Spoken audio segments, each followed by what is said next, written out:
एक बाबा बड़े वैराग्यवान थे। जंगल में रहे,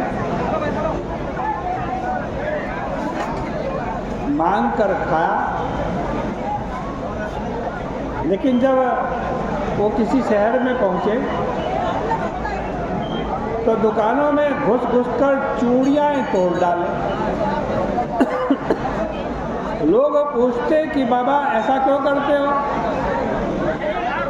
तो वो बाबा बोले कि मेरा मन जरा पिटने का हो गया। इस पर दुकानदार उनको पीट दिया करते थे, ऐसा वैराग्य किस काम का? सुदामा की घर गृहस्थी थी, लेकिन कोई संग्रह उनके पास नहीं था। वे प्रारब्धानुसार जो मिल जाता उसी में संतुष्ट रहते थे। कपड़े भी अच्छे पहनने को नहीं थे, फटा चीथड़ा पहनते थे। पेट भर भोजन न मिलने के कारण बहुत दुर्बल थे। उनकी पत्नी भी उन्हीं की तरह भूख से दुबली थी और कपड़े भी वैसे ही पहनती। एक दिन सुदामा की पतिव्रता किंतु गरीबी से दुखी पत्नी सूखे मुख से दुर्बलता के कारण थर थर कांपती हुई उनके पास आई और बोली कि स्वामी, मैंने सुना है साक्षात श्रीपति भगवान कृष्ण आपके मित्र हैं, सखा हैं। वे बड़े ब्राह्मण भक्त और शरणागत वत्सल हैं, फिर आप उनके पास क्यों नहीं जाते?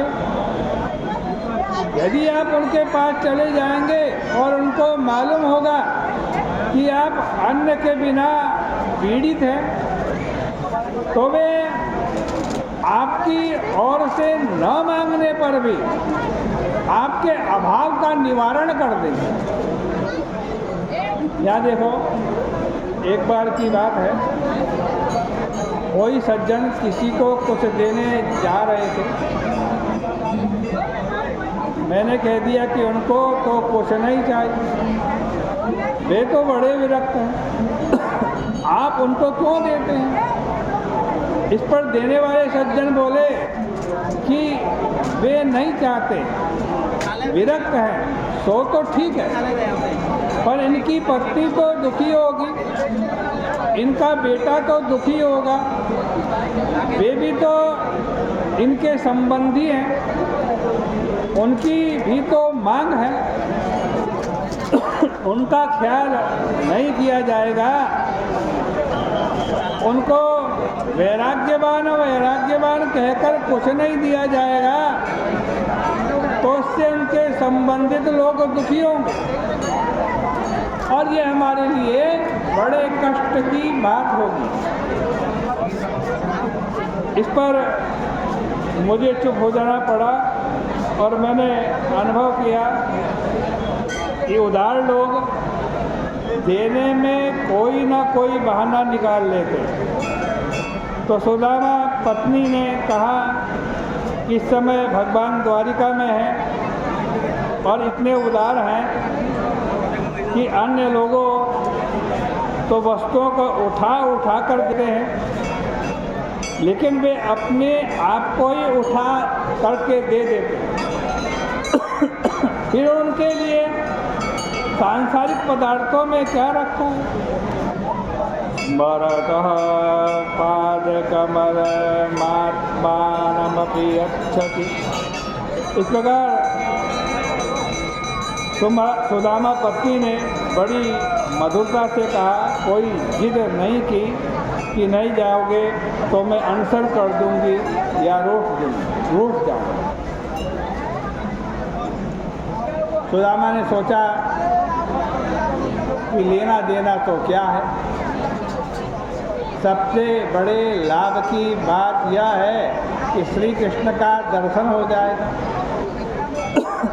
इसलिए उन्होंने जाने की बात निश्चय कर ली। लेकिन कहा कि श्री कृष्ण के पास जाने के लिए कुछ भेंट तो चाहिए, यदि कुछ घर में हो तो ला कर दे दो। अब उनकी पत्नी ने एक कपड़े का फटा हुआ टुकड़ा लिया और उसमें लपेट करके भेंट दे दी। और वो भेंट क्या थी? याचित्वा चतुरो मुष्टिं दीप्तान् पृथक तंडुलान्, 4 मुट्ठी चिवड़ा। वो अभी घर में नहीं था। याचित्वा चतुरो मुष्टान, ब्राह्मणी बेचारी गई गांव में और 4 घरों से एक एक मुट्ठी पृथक तंडुलान, चिपटा चिवड़ा मांग करके ले आई। एक घर में लाल लाल मिला, दूसरे घर में सफ़ेद सफ़ेद मिला, तीसरे घर में छोटे छोटे दाने मिले और चौथे घर में बड़े बड़े दाने मिले। इस तरह 4 तरह का 4 मुट्ठी चिवड़ा मिला। उसको ब्राह्मणी फटे चीथड़े की पोटली के अंदर बांध करके ले गई। घर में कोई साबुत या साफ सुथरा कपड़ा भी तो नहीं था कि वह उसमें बांध करके दे। उस पोटली में उसकी गरीबी का सारा इतिहास लिखा था। ऐसी भेंट लेकर सुदामा जी द्वारिका गए। द्वारिका में जाके क्या करते हैं ये कल के प्रसंग में आपको कहेंगे। आज की चर्चा का यही विराम करते हैं। बोले कृष्ण कन्हैया लाल की जय।